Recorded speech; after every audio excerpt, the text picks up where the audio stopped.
Dungeons & Drimbus is rated R for rude language, rough violence, and raunchy humor. I do declare, here's what happened previously on Dungeons & Drimbus. The second trial began. After a brutal first showing, the attorneys head up and face off against a squad of Onubi, led by none other than Palazzo himself. Swiftly incapacitating them, they force a displeased Saxon to leap down and discuss with the team directly. He quickly gets them to reveal their true identities before arranging a meeting with them later that night. I do declare, Your Honor is back in session.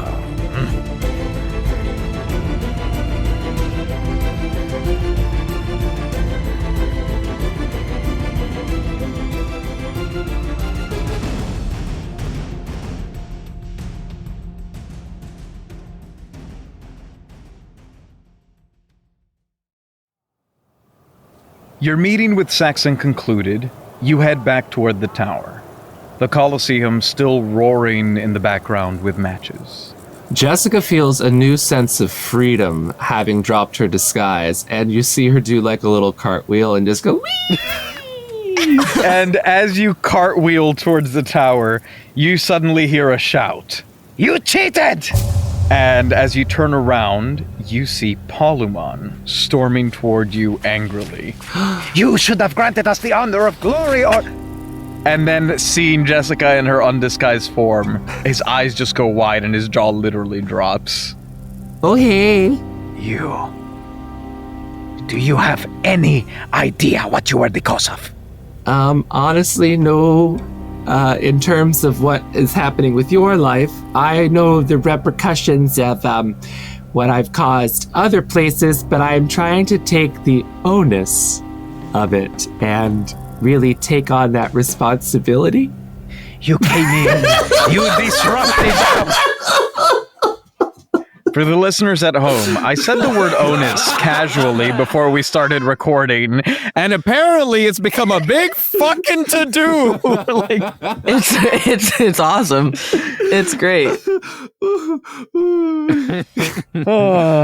Okay. You came in, you disrupted our order, and then you abandoned us. The ancestors were so upset. The ancestors. I didn't mean to upset the ancestors. Palazzo, I'm so sorry. You will pay for this in blood. He draws a scimitar. Whoa. Didn't you just try this, pal? How'd that work out for you? Okay. Oh. Go ahead. He's snarling. I'm sorry, before you saw her, were you upset because we didn't kill you? You should have granted me either the honor of glory or the honor of death. You have disgraced me! At this point, as you guys are kind of looking around, you've noticed that the other Onubi have walked off, and Palazzo is clearly the only one still on this train. I mean, Palazzo, just to say, the disgrace thing, I mean, you're alive, my dude. So, there's something to be grateful for, because there's new opportunities that lie ahead for you. Opportunities in this lawless world, the lawless world that you helped contribute to. Yeah. There is no order anymore. I know, that's what I am attempting to help. You are one of the worst corruptors I have encountered in my life. I actually agree with him. Thank you for that assessment, Gary. Appreciate it. And do not think I have forgotten your roles in this. And he points a scimitar at Gary and at Thomas. What do you mean? He just looks like a rabid dog at this point. Face me, allow me this chance to reclaim my glory. Jessica is gonna slowly approach, but you know how you approach a dog with the top of your hand forward to let it sniff you to get familiar? God. Roll an animal handling check. Okay. Oh my god. Ooh, 20 not natural.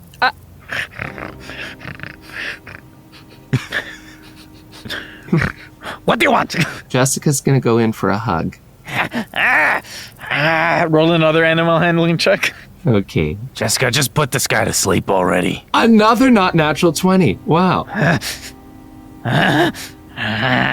You guys see like his jaws kind of open with spittle between the teeth, like he's about to bite at Jessica's neck, and then he goes, And she's just rubbing his back, and she's like, I know.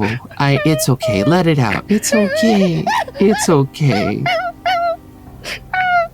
Paolo, man, I'm so sorry for everything that I caused. I truly didn't intend it. And I know that intentions are not what matters now. I know that it is the impact of one's actions that matter. And the impact I had was terrible and bad. And I am attempting to rectify. I am trying to take the onus of my actions. Fuck you. You have destroyed generations. The work of multiple generations of what we built at that court. You corrupted him. We no longer have them to guide us, and it is your fault. Hey, Polly, man. How about instead of living for what some queen tells you how to do, or for what some ancestors tell you how to believe, why don't you just live for what you believe in? You are all the same. You have no reverence for those who came before you and the accumulated wisdom of your people. You said you don't have that anymore? What do you mean by that? What happened? and then he puts a hand over the large claw marks that you see that he has scarred across his body. He goes, After you left, I took charge of the court. I restored normalcy until Enigmatos returned.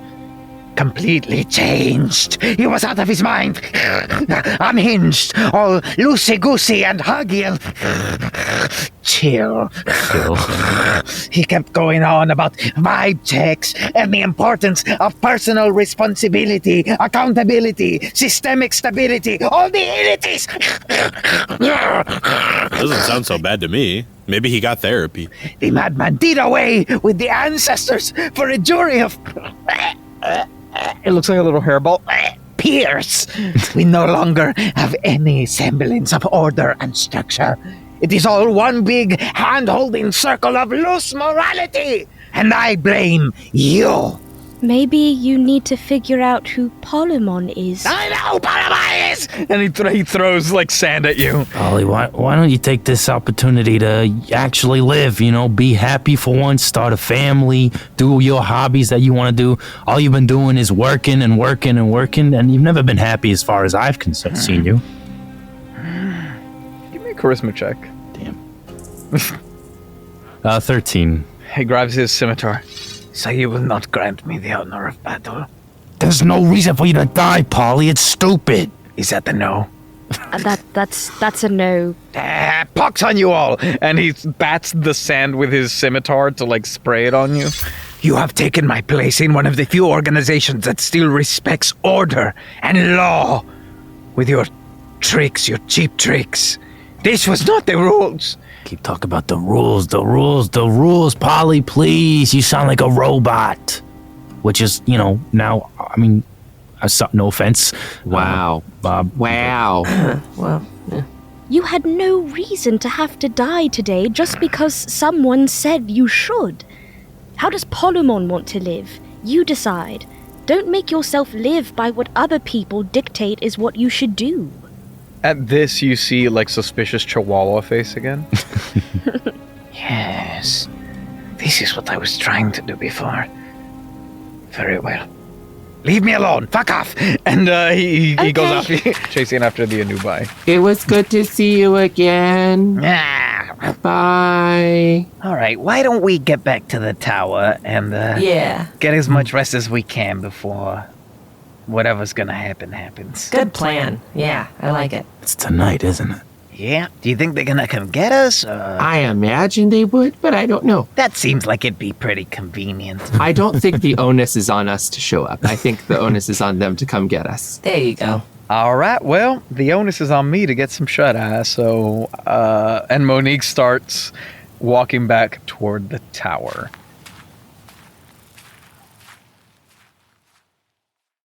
We're halfway there. This is the halftime ad with Daddy G.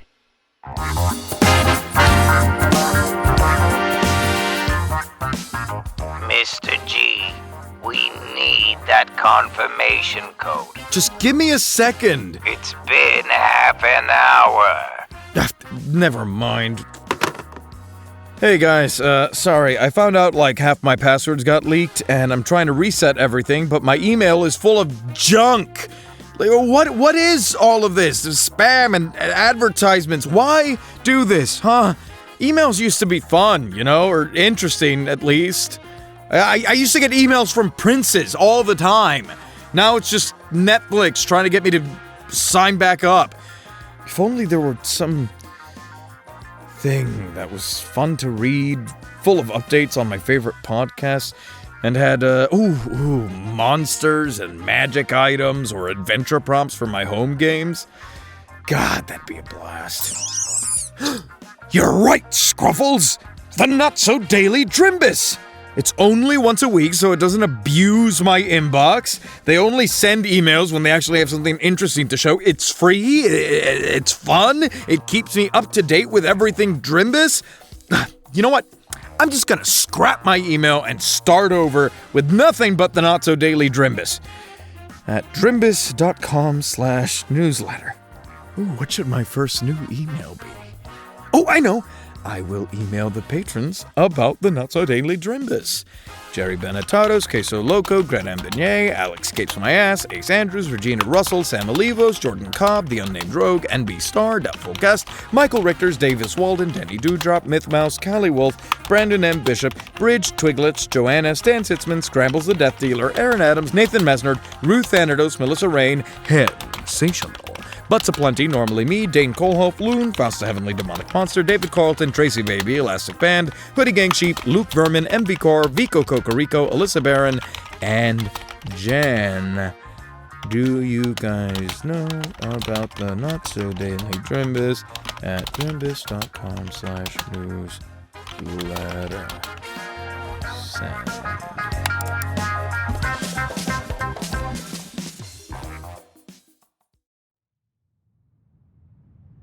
I guess you've already been fired technically, but the moon people, right? You're supposed to. I'm sorry. What did you say?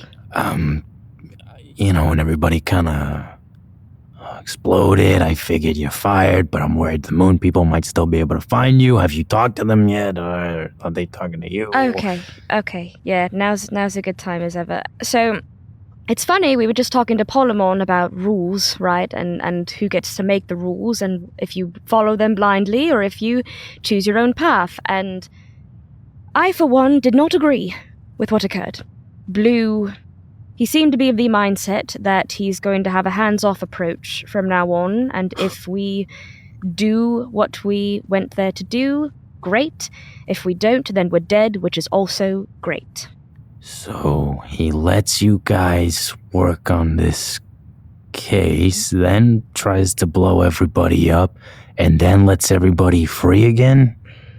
His mind is all calculations, probability, and he would rather just obliterate the ones that have like higher than a 0% chance of doing something awful or whatever. He said basically that I have the option to leave you guys to stop, or I have the option to be relieved of my duty, and I feel very strongly that that is a very wrong way to look at things and the world, and so I relieved myself of my duty. I believe you mean relieved yourself of your ownness. That works too. We can continue this later. Viper's going to look at the door and kind of walk towards it and look to the party to be like, I open it now? Jessica poses and goes, I'm ready now. And Viper will open the door. Not like super wide, but kind of. As you crack the door open, you are greeted first with a purple shoulder with like a deep gash across it. And then as you continue pushing the door open, you see Terry. Oh my god, Terry, are you okay? Oh, I'm fine. How are you? Oh, I'm fine too. That looks... Oh, it's okay. It's been taken care of. And Viper will, look back at the group to kind of be like, we're good. Jessica looks slightly disappointed and drops her pose like, damn it, I thought it was gonna be I don't know, somebody sexy to me. He's fine, but whatever. Actually, we followed your lead, and we incapacitated all the others. In fact, a number of teams so far have tried that. How did you do that? We mostly just tackled them and then tied them up. That'll do it, yeah. Well, that's great. I'm so glad you're okay.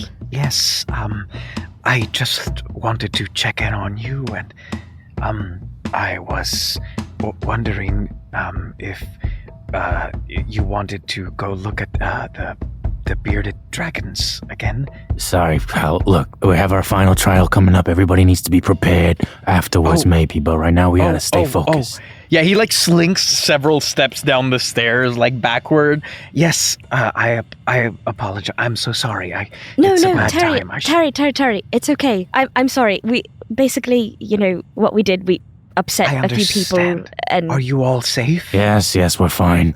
It's a little debatable. Are you okay? Okay, yes, I'm okay. Just at Gary's word, he goes, okay, have a good night. And he slinks away. All right, yep. Okay, he pushes the door, closed behind him. Okay, bye.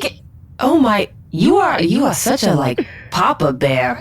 Look, I'm all for you having your little dates, whatever, fine, afterward, but something very important is about to happen in a couple of hours. I can't have you distracted. Yeah. I'm with the Grey Goblin on this one. I agree. Plus, obviously, if we're in danger, then we would be endangering them as well. I agree with you. There's no problem. Now, you're saying we have criminals on the loose and we no longer can have interrogations on the big bad that we've captured so we can get intel for the next step?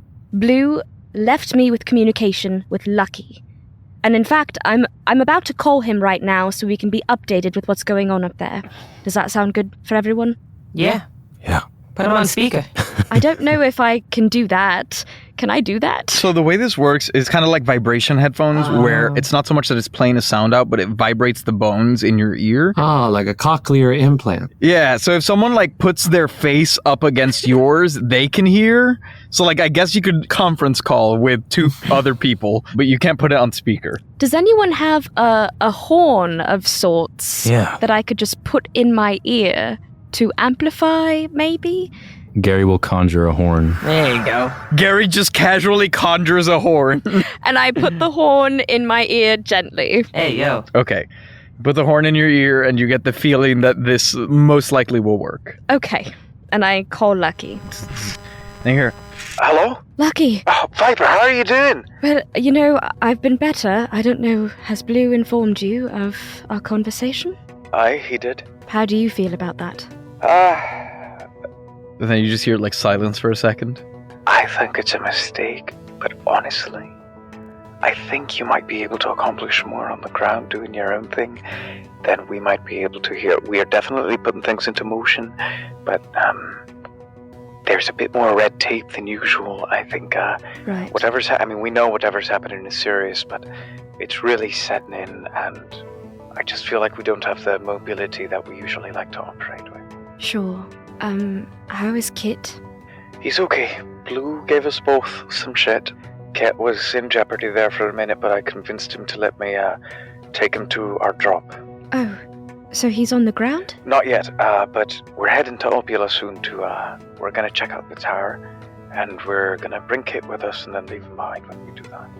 Do you have an estimate of when that'll happen? Is Kit, he's not a prisoner, right? No, he's fine. Yeah, he's under supervision, as am I, but he's fine. Okay. Do you have any information for us? Potentially. How are our prisoners, though? The ones that we brought? They're fine. They're locked up safe. Did they get information? Did you get more information out of them? We are working on it. I feels like you guys got a good bit of what they immediately knew, but we are going to be heading to the tower and communicating with him. He will remain on base. We will be communicating with him to see what we can extrapolate. We have Figs working on something to see if we can break the encryption between the obsidian glass mirrors, see if perhaps we can use it in the other direction. Lucky, I need to ask you something, and I need you to not be offended by my question. It's Okay. purely professional. Go. How do I know that if I give you my information that we will not be undermined by Blue? You don't. Aside from the fact that Blue does not intend to undermine you, Blue has the same goal. He just does not feel comfortable allowing you onto base and allowing you to see all. I honestly shouldn't have even told you about Mogbile. But Blue does not, to the best of my knowledge, does not harbor ill will toward you, or me for that matter, despite how he is treating me. He is just deeply concerned with the outcome of the events that are very quickly approaching. We are not against one another, yes? No, not at all. Not to my knowledge. If you don't want to share information with me, you don't have to. You are not an agent. I cannot force you to do anything. Blue might be listening. And Viper, nods her head and is like, well, we have a lead on more information, but I don't know what it is yet. It seems that there are a few things that were not as they appeared, which could be good for us. Okay. That's all I know at the time. I will know more this evening. Do we have reason to be concerned if we were to send people out to... And again, you hear silence, almost as if perhaps he's looking around. If we were to send people into the Heartland, is there any reason we should be wary of doing that, besides the obvious? Well, we know that they have a child. They have kidnapped one, which Right, obviously okay. changes things. And like I said, I'll have more information on this tonight. But there is a chance that there isn't as much unity within this organization as we previously had believed. All right. That's good to know. You got anything else for me? Can you just tell Kit that we'll see him soon and that we hope he's doing okay? All right. Oh, and Viper, looks somber, removes the horn and kind of turns around and is like, and let him know that we lost Richard. Yep. Okay. Thank you. Yep. Good luck. All right, All right. Ring me if anything. I will. Goodbye. Bye. Okay. I trust Lucky, but obviously, like you said, Gary, Blue could be listening, I don't know. But also, he has no reason to try to stop us. Yes, but he's let 2 literal products of Hagatha free. Then now he gave up. They're free to go. Well, Gary, look, at the end of the day, with or without them, I'm going to be pursuing justice when all of this is done. I'm just tackling the big fish first. So, honestly, I think being out of the thumb of people whose motivations I don't understand is a better thing. And frankly, I'm kind of sick of big organizations. Yes, I agree with you actually there. Like I said, your concerns are not unwarranted. But just because we don't have that looming over us does not mean that there will not be justice. He looks at Jessica. Jessica looks back. Now listen, both of you. I can never forgive you for what you did, but you have my thanks for helping me get my son. Oh, Gary! Don't ruin it. Don't ruin it. Don't ruin it. Barbara's gonna fully just hold back Jessica. Just like a metal fist clamps over your mouth, Jessica. Please continue. Please continue. Look, I already turned my back on this world, so I don't care what the fuck it does with you. But I need everybody focus, please, because we're so close now, and it's for Kelvin. Of course. Jessica gives a thumbs up with her covered mouth. With that pregnant pause hanging in the air, you hear a... Squadron 203. And Viper will go over and open the door. Oh, I was expecting Paul. Oh, sorry. And she'll open the door to show Thomas. Hey, how's it going? Hey, you ready? Yeah, born ready. Wait, just Thomas? Or is he asking the group in general? All of you, all. Sorry, I like Paul. He's funny. Oh, yeah. And I like you, guy. He gets so serious. His face drops like all jovial nature is gone. His eyes just glare at you and he goes, as if you wouldn't fucking remember my name. All right, let's go. And at first, Viper's face had dropped and then it was like, so true. All right, you all following? Yeah. Yeah. Yes. So you all follow Levi and make your way through the large compound that is the Sandstone Palace. Eventually, Levi takes you up the steps of a central pyramid, and you gather that you are entering the Brunt family's personal quarters. After climbing up the impossibly high steps, you descend into the gorgeous multi-leveled interior. There are stairs that lead down to open areas with smaller self-contained structures, almost like an indoor mall if it were all designed to serve the every need of a single family. Every detail is beautifully crafted and adorned. You see what appear to be homes, spas, storerooms, entertainment areas, etc. At one point, you walk past 3 of the younger orcs who seem to be sparring and laughing. They grow silent and turn toward the party and Levi as you walk by. Levi shoots them a stern look and they cautiously return to their business. Not long after, you finally make it to what seems to be the bottom layer, likely subterranean. There are magically glowing purple crystals that illuminate the area, and you see what appear to be at least 100 slabs laid out. They are about human-sized, with some extra large ones toward the rear, and seem to be made for someone to lay on. The walls are adorned with large, intricate portraits.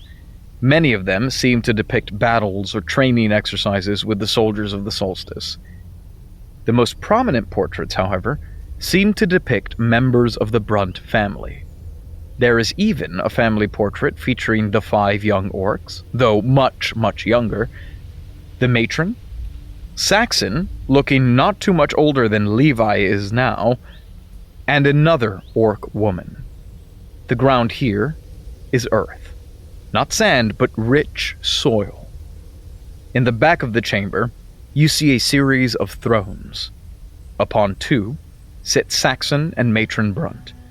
Behind those thrones is a large, deep pool full of still, red water. Ooh. Saxon looks to you as you approach. The final trial is ordinarily a family affair, done with everyone present and at the same time. But my mother insists the lot of you hold special value. Care to tell me why that is? Our charming personality. It seems that we share a common goal. That goal being? There are certain forces at work that are a threat to not only the survival of the world, but order. You know, I could and should notify the other members as to your location and schemes right now. You would let your ambition, your thirst for revenge, blind you to the dangers you're facing. I wouldn't say it's revenge so much as a desire for some sort of equilibrium and justice. I know that sounds comical in a way, but have you seen the creature of darkness that she has brought forth? The what? Oh, you don't know? Okay, have you heard about what happened in Brookhaven? I know the court fell. It fell, and the town was decimated by what I could only describe as an abomination. A collection of dark, decrepit energy, and I believe it is connected to the ancient goddess Tiamat. You see his mouth, as you've been talking, is like fallen slightly open, and he's taking heavier breaths, and he goes, What are you saying? Speak plainly.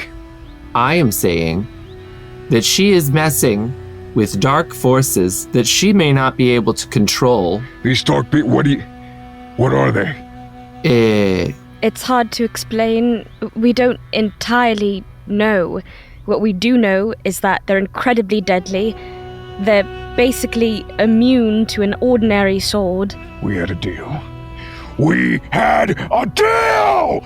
and you see he like knocks one of the thrones over, like he picks it up and he hurls it against one of the walls. She was supposed to abandon this foolish notion years ago. And at this point, the matron rises from the throne.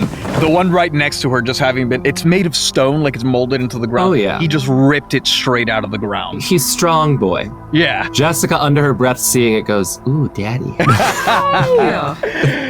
The matron rises at this and says, Perhaps now you understand that your fear of these dangers has been preventing you from reaching your potential. My potential? I am the leader of the strongest army to ever grace the face of this continent.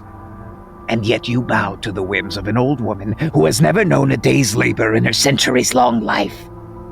Never built anything real. Never gone to bed with the back-breaking aches that assure us we have done all we can to make something for our children. The world is not as it once was, Mother. You are stuck in your ways. 'Tis not I who am stuck in my ways, Saxon. And 'tis not I who desires a world where my children are destined to hold a position never surpassing my own. Enough! We have been over this. She did not want this life for them, and rightfully so. I do not want my sons to go to bed with the aches that keep them up half the night. I do not want my sons to spill their blood building another's empire. No! I have made all of this so that I may give it to them. So that they may lead it with a sound mind and pride and live a life at ease. That is what this was all for. To secure their places in this world. And yet they are already being replaced. You. And he points at Jessica. He walks right up to you, like the bottom part of his pec is at your eye line, and he is like 2 inches away from your face. Jessica will lift her head to look up at him. Tell me everything.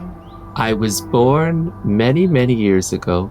About the creatures. He grabs you by both shoulders and lifts you up to his eye line. Oh, I'm so sorry. I didn't mean to. I was unclear with the question. Oh, yes, the creatures. Okay, so the first time I encountered one was on the Isla Libre off the coast of the Fingers. And to me, it seemed like the creatures were compiled and made of souls ripped from people's bodies. And they feed upon dark energy and sacrifices of that nature. And also, at the time on Isla Libre, there was a woman working on them who was employed by Hagatha.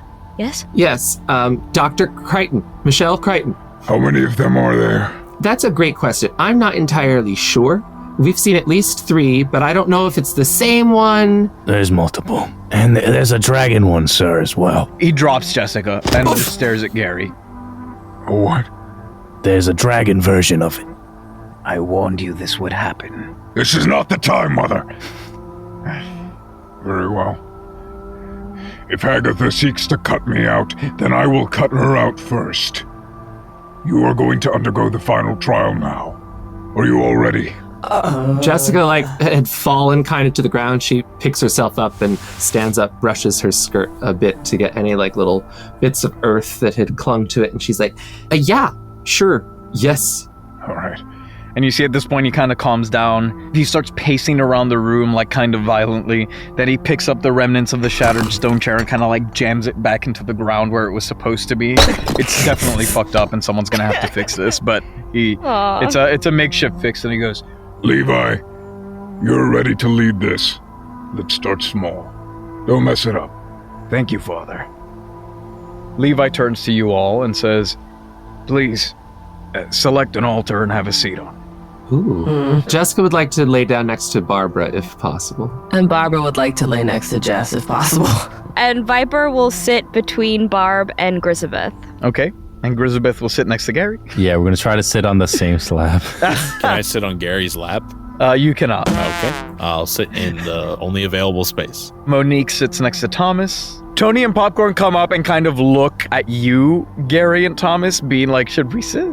I guess don't sit unless they make you. Yeah, Papa's quiet. Don't sit unless they make you. And so they go off to the side. And then you watch as Levi heads towards the pool in the back. He retrieves a series of chalices and fills them with the deep red water. He then walks back and starts handing one to each of you. It's giving big, you have chosen poorly energy. I'm so worried now. Okay, wait. Is this actual red water or is this blood? It does not look like blood. You don't know if it's water, but it is a red liquid. It is more transparent than blood would be. It's not as viscous. There's something in it, bro. Barbara's gonna like dip a pinky in it and then just like lick it. Levi grabs your hand and says, "Don't do that." Oh, never mind. Barb, you feel his hand trembling a little bit, both like in nervousness trying to stop you, but also like you can tell like he's nervous, like performance anxiety almost. Like it's his first time presenting this challenge. I'm gonna. Sorry. Everyone, eyes up. That's all right. Okay. And then he kind of goes to stand where he is, basically like front and center of the room, addressing all of you, and says, "If you have made it this far, then you have proven yourselves worthy of being soldiers of the solstice. To us. In a moment, you will drink of a well that the Brunt family has drawn from for generations. In so doing, you will become one of us. But this trial will ask you to prove yourselves still. Not to us, but to yourselves.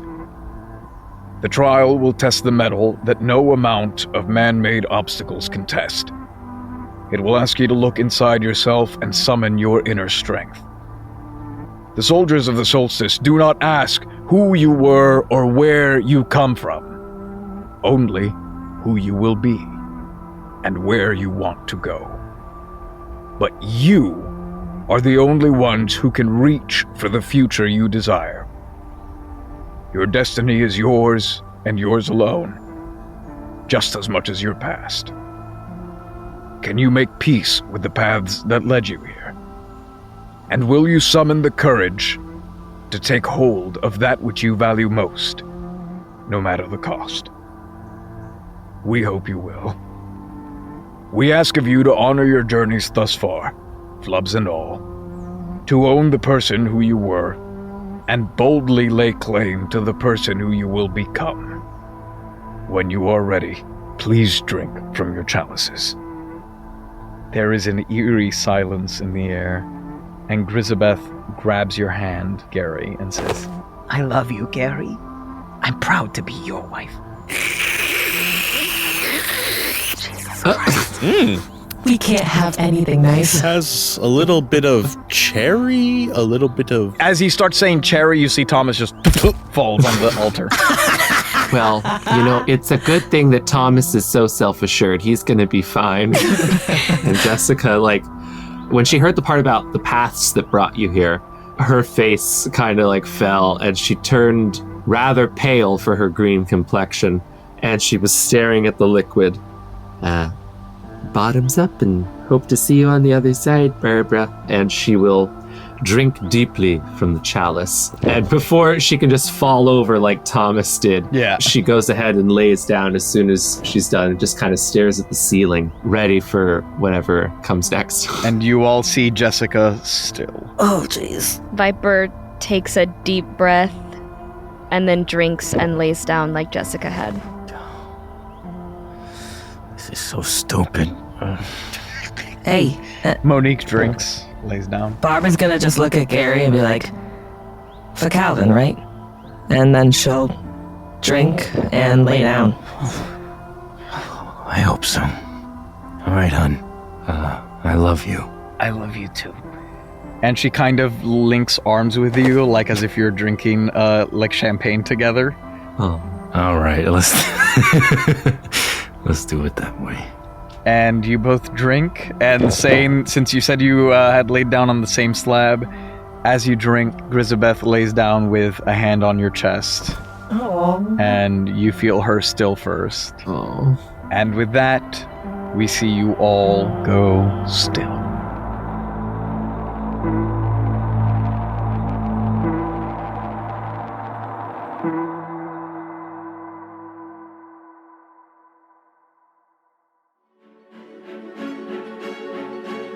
This has been Your Honor. Your Honor features the vocal talents of Nicholas Benetatos as Gary Mogbile, Amanda Fernandez-Acosta as Barbara, Nicholas Palazzo as Thomas Phelps, Michael Pisani as Jessica Feltcher, and Hannah Schooner as Viper. The rest of the world is voiced by your DM, Giancarlo Herrera, with editing by Hannah Schooner and Giancarlo Herrera, and sound design by Giancarlo Herrera. If you'd like to support the show, consider checking out the links in the show notes, or go to patreon.com/Drimbus, where you can get access to hours of bonus content, exclusive merch, the chance to play with the crew, or submit items to the show, or have NPCs named after you. Oh, and don't forget to leave a review or make a post using #Drimbus to be entered for the chance to win a free Dungeons & Drimbus sticker. Thank you all so much for listening, and I do declare we'll see you all next week.